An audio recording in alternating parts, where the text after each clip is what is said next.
투자를 해서 돈을 벌고 싶을 때 고민이 되는 부분이 있습니다. 내 돈은 잃지 않으면서 수익은 되도록 많이 얻고 싶다.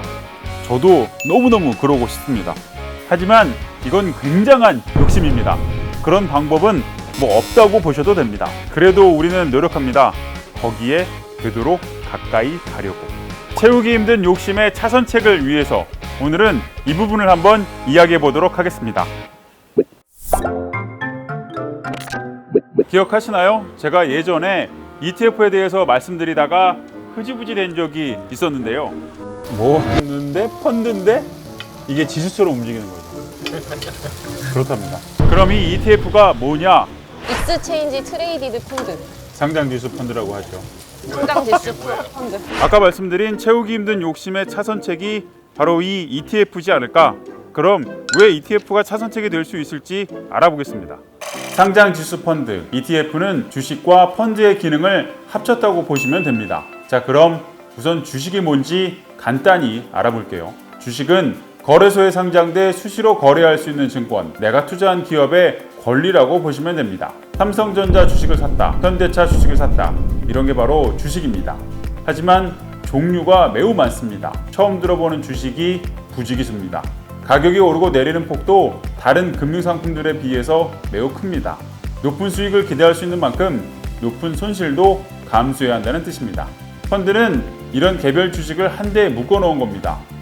주식 종류가 너무 많아서 투자자들이 잘 모르니까 금융회사가 비슷한 업종의 주식을 모아 놓으면 시너지 효과가 나겠구나 싶어서 한 개의 상품으로 만들어 이걸 펀드라고 파는 거죠. 그래서 이 펀드는 주식보다는 안정적입니다. 상대적으로요. 오르고 내리는 폭이 주식보다는 상대적으로 작습니다. 반면에 주식처럼 내가 원할 때 사고 팔 수는 없습니다. 상품 운용을 일단 금융사가 하기 때문인데요. 팔려고 할 때 영업일 기준 보통 2-3일 정도의 시간이 걸립니다. 그런데 조금 아까 ETF는 주식과 펀드의 기능을 합쳤다고 말씀드렸잖아요.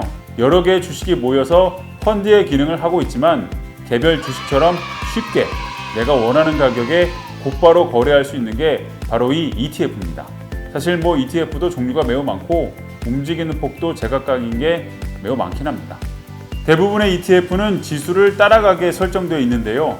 국내 종합지수인 코스피를 따라가는 ETF라고 하면 코스피에 따라서 수익이나 손실이 발생할 수 있게 상품이 짜여 있습니다. 예를 들어 코덱스 200이라는 ETF를 보면요.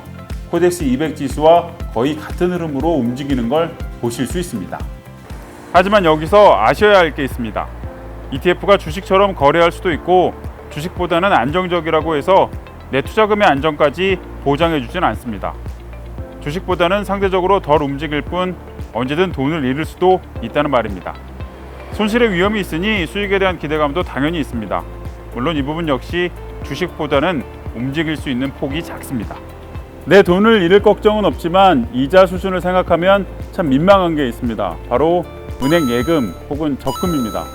지금 은행 이자 수준이 제로, 그러니까 뭐 0% 수준이다 보니까 집에 있는 돼지 저금통에 돈을 모으는 뭐 그런 수준이라고 봐도 무방할 정도입니다.